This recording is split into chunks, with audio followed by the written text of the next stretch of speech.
मैं आदित्यनाथ योगी ईश्वर की शपथ लेता हूं।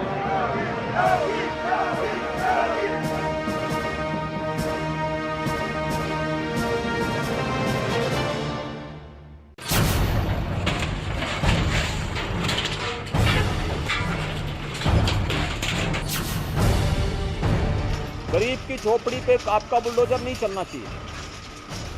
आपकी कार्रवाई पेशेवर अपराधियों के खिलाफ होनी चाहिए और माफियाओं के खिलाफ होनी चाहिए। यह समय का तकाजा है कि ब्याज सहित उसकी वसूली होनी चाहिए और उस पर कार्रवाई होनी चाहिए।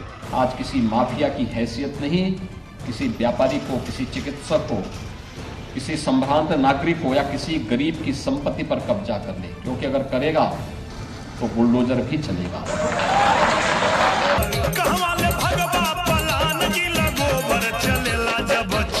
बाबा का बुलडोजर चलेला जब चौक,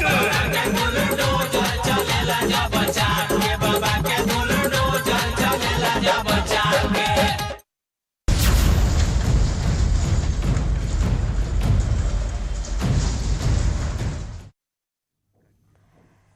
बुलडोजर बढ़ता जाए रे, एक एक पत्थर का बराबर हिसाब। योगी सरकार के दूसरे टर्म में बुलडोजर की रफ्तार क्या दोगुनी हो गई है? क्या 100 दिन में जो लक्ष्य था उसे हासिल कर लिया गया? क्या सीएम योगी दूसरी पारी में और तेजी से कार्रवाई कर रहे हैं? ये सवाल आपके मन में भी होंगे। इन सवालों का न्यूज 18 ने जब जवाब ढूंढने की कोशिश की, जब पड़ताल की, तो चौंका देने वाली तस्वीर सामने आई। बाबा के बुलडोजर ने पूरब से लेकर पश्चिम तक अवैध अतिक्रमण करने वाले हो या माफिया की अवैध संपत्ति हो, किसी को नहीं छोड़ा। बुलडोजर बढ़ता ही जा रहा है। देखिए,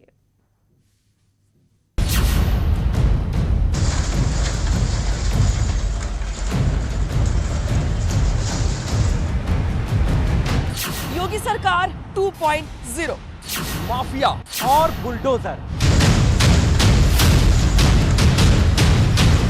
अन्याय के खिलाफ, अपराध के खिलाफ और अतिक्रमण के खिलाफ बुलडोजर वाला एक्शन।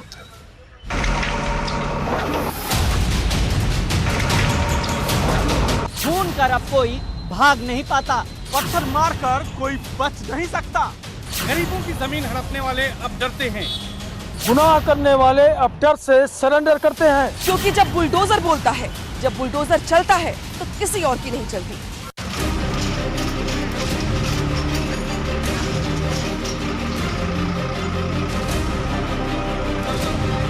पहले टर्म में बुलडोजर गरजा तो 21 अरब की संपत्ति मुक्त हुई।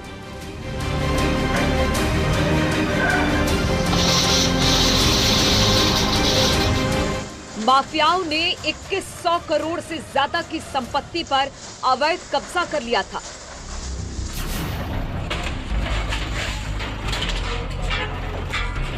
सीएम योगी के आदेश पर बुलडोजर ने या तो उन्हें मुक्त कराया या ध्वस्त कर जमींदोज कर दिया।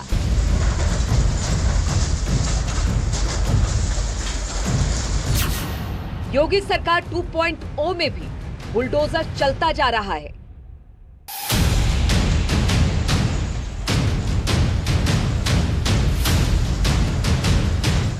ऐसे में सवाल है कि क्या बुलडोजर उसी तरह एक्शन में है जैसे पहले था? 100 दिन में बुलडोजर ने क्या किया, कहां पर एक्शन लिया, कितने करोड़ की संपत्ति को मुक्त कराया या ध्वस्त कर दिया?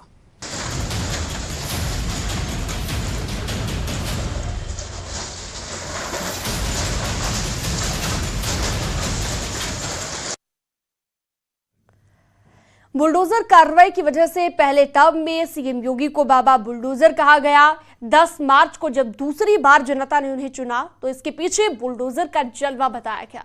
यानी कि सीएम ने अपराधियों के खिलाफ जो बुलडोजर चलवाया था, एक तरह से उस एक्शन पर जनता ने मुहर लगा दी। और यही वजह है कि मार्च में शपथ लेने के बाद 100 दिन में बुलडोजर ने और ज्यादा तेजी से अपना असर दिखाया।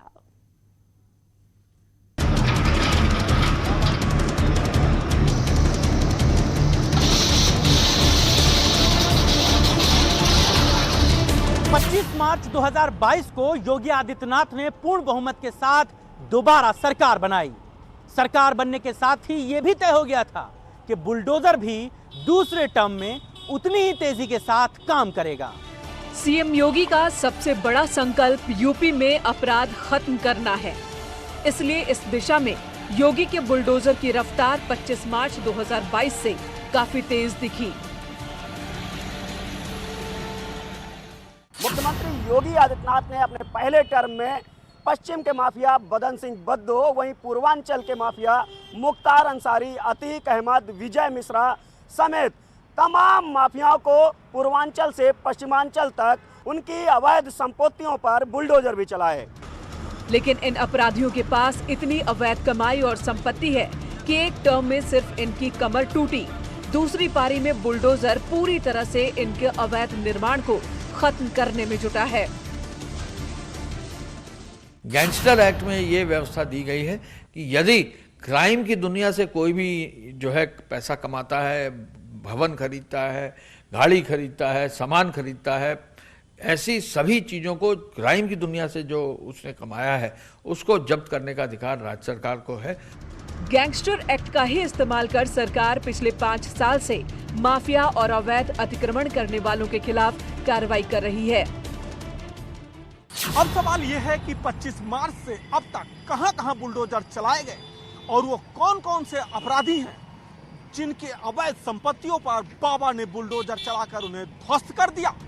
25 मार्च के बाद सबसे पहले कुख्यात माफिया अतीक अहमद, मुख्तार अंसारी और उसके सहयोगियों और दूसरे चिन्हित माफियाओं की 69 करोड़ 31 लाख की अवैध संपत्ति या तो जब्त कर ली गई या फिर ध्वस्त। 1 जनवरी 2022 से 31 मार्च 2022 तक गैंगस्टर एक्ट के तहत 870 मामले दर्ज किए गए। 128 करोड़ की संपत्ति गैंगस्टर के तहत जब्त की गई। 28 मार्च को प्रयागराज में बाहुबली पूर्व सांसद अतीक अहमद के पुश्तैनी मकान पर बुलडोजर चला और अवैध संपत्ति गिरा दी गई। तो वहीं 30 मार्च को लखनऊ के हजरतगंज इलाके में बसपा नेता फहद के अपार्टमेंट पर भी बुलडोजर चलाकर प्रशासन ने अवैध निर्माण को तोड़ दिया। इस साल 2 से 22 अप्रैल के बीच 131 पुलिस मुठभेड़ में एक अभियुक्त की मौत, 116 अपराधी घायल और 258 अपराधियों को गिरफ्तार किया गया। 3 अप्रैल 2022 को लखनऊ में मनीष गुप्ता हत्याकांड केस में तिहाड़ जेल में बंद आरोपी पुलिस इंस्पेक्टर जगत नारायण सिंह के मकान पर बुलडोजर चला। 6 अप्रैल 2022 को पूर्व मंत्री हाजी याकूब कुरैशी के अवैध माई सिटी हॉस्पिटल को सील कर दिया गया। 6 अप्रैल 2022 को कैराना से समाजवादी पार्टी के विधायक नाहिद हसन के चचा की अवैध संपत्तियों पर योगी सरकार का बुलडोजर चला और ठीक इसके बाद उत्तर प्रदेश के कई सारे इलाकों में माफिया जबरदस्त तरीके से दहशत में आ गए। इसी दौरान माफिया ध्रुव कुमार उर्फ कुंटू सिंह और मुनीर को कारावास हुई तो सरकार ने ध्रुव कुमार की लगभग 40 लाख की अवैध संपत्ति जब्त कर ली। 7 अप्रैल को यूपी में 6 जगह बुलडोजर गरजे।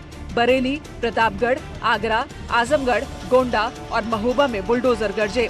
बरेली के भोजीपुरा सीट से समाजवादी पार्टी के विधायक शहजील इस्लाम के पेट्रोल पंप पर बुलडोजर चला, सिर्फ मशीनें ही छोड़ी गयी। बरेली विकास प्राधिकरण के अफसरों का कहना था कि बिना नक्शा पास कराए पेट्रोल पंप बनाया गया था, इसलिए कार्रवाई की गई। सीएम योगी के शपथ लेने के कुछ दिन बाद समाजवादी पार्टी के विधायक शहजील ने एक पब्लिक मीटिंग में सीएम योगी का नाम लेकर कहा था कि यदि सदन में उन्होंने कोई अपशब्द बोला तो उनकी बंदूक से धुआं नहीं गोली निकलेगी। लेकिन जब एसपी विधायक शहजील के पेट्रोल पंप पर बुलडोजर चला तो आवाज नहीं निकली क्योंकि अवैध तरीके से पेट्रोल पंप बनाने का आरोप था। बाबा का बुलडोजर तेजी से आगे बढ़ा और अवैध संपत्तियों को गिराते हुए कानून का राज कायम करने में अपनी भूमिका निभाता रहा। 13 अप्रैल को पहले से चिन्हित माफिया अतीक अहमद की 5 संपत्तियों को जब्त कर लिया गया है, जिसकी अनुमानित कीमत 5 करोड़ रुपए थी। अतीक अहमद की अवैध संपत्तियों के साथ अप्रैल 2022 में ही माफिया मुख्तार अंसारी की 3 करोड़ 50 लाख की बेनामी भू संपत्ति को भी जब्त कर लिया गया।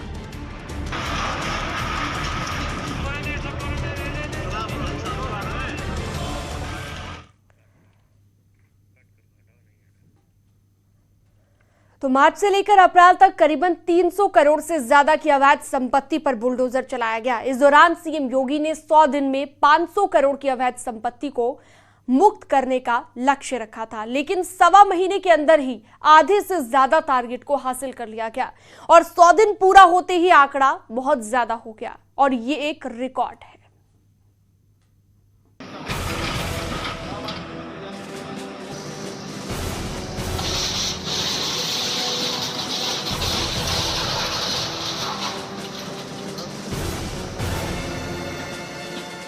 वर्ष 2017 में योगी आदित्यनाथ पहली बार मुख्यमंत्री बने, लेकिन बुलडोजर का इस्तेमाल अगस्त 2018 में शुरू किया और अतीक की बनाई अवैध कॉलोनी पर बुलडोजर चलवा दिया। लेकिन दूसरी पारी में बुलडोजर को इतना इंतजार नहीं करना पड़ा।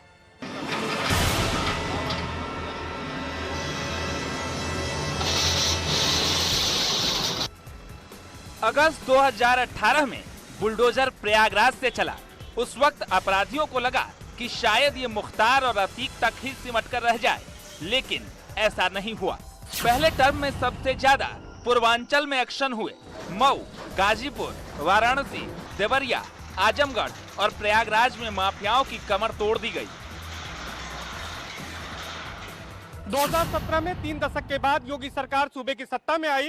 योगी सरकार ने लोगों को भयमुक्त शासन का वादा किया था। उसी वादे को पूरा करते हुए योगी सरकार ने माफियाओं और अपराधियों के खिलाफ बुलडोजर की कार्रवाई की और पूरे प्रदेश में 18 अरब से ज्यादा की संपत्ति के खिलाफ कार्रवाई की गई, ध्वस्तीकरण किया गया और जब्तीकरण की कार्रवाई की गई।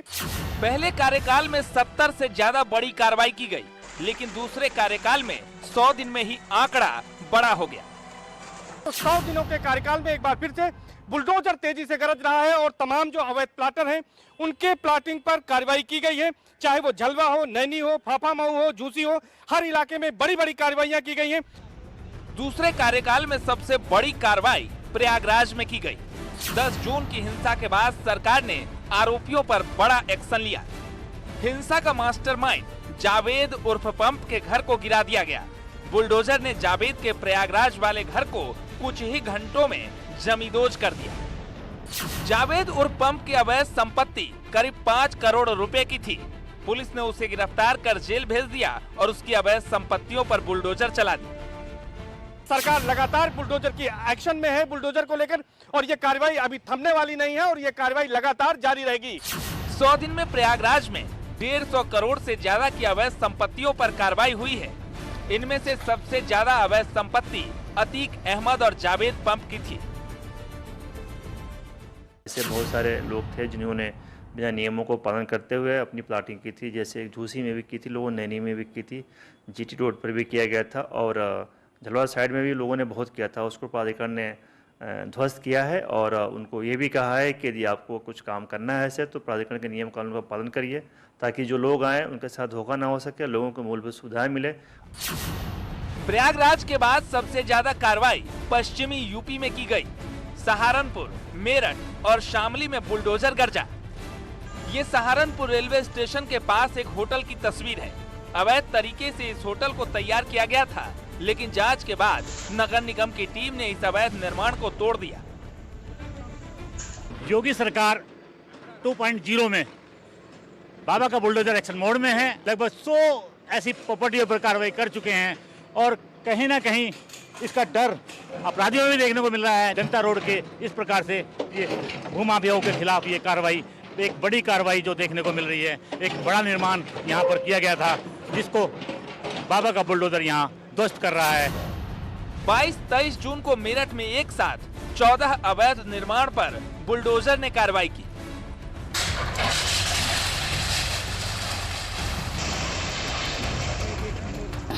एक धक्का मारा तो गेट उखड़ गया, दूसरे वार में गिर गई दीवार।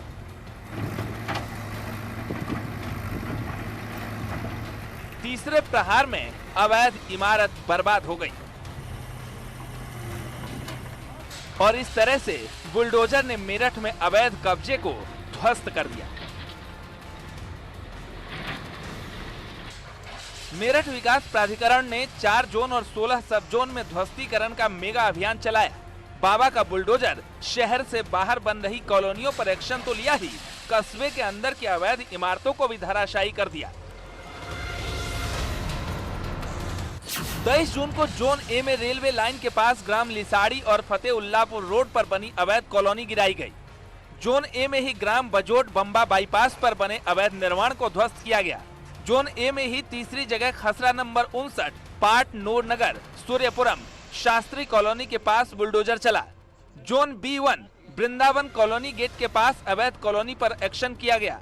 जोन B1 में ही दूसरी जगह ग्राम मामेपुर में अवैध निर्माण पर बुलडोजर चला। जोन C1 खडोली त्रिवेणी कॉलोनी में अवैध निर्माण पर एक्शन। जोन C2 के ग्राम इकला छज्जूपुर मार्ग के पास भी प्रशासन का बुलडोजर गरजा। जोन D में 4 स्थानों पर ध्वस्तीकरण की कार्रवाई की गई।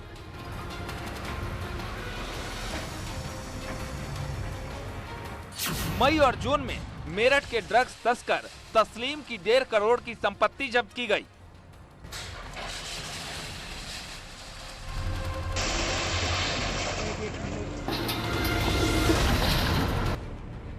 दिन में 500 करोड़ रुपए की संपत्ति कुर्क करने का टारगेट था। पुलिस प्रशासन ने 844 करोड़ रुपए की संपत्ति जब्त कर ली है। अब अपराधियों और माफियाओं में गैंगस्टर एक्ट और संपत्ति कुर्क करने का खौफ देखा जा सकता है। कैमरामैन रवि गुप्ता के साथ ऋषभ मणि त्रिपाठी, न्यूज़ 18 लखनऊ। और यहां रुकते एक छोटे से ब्रेक के लिए।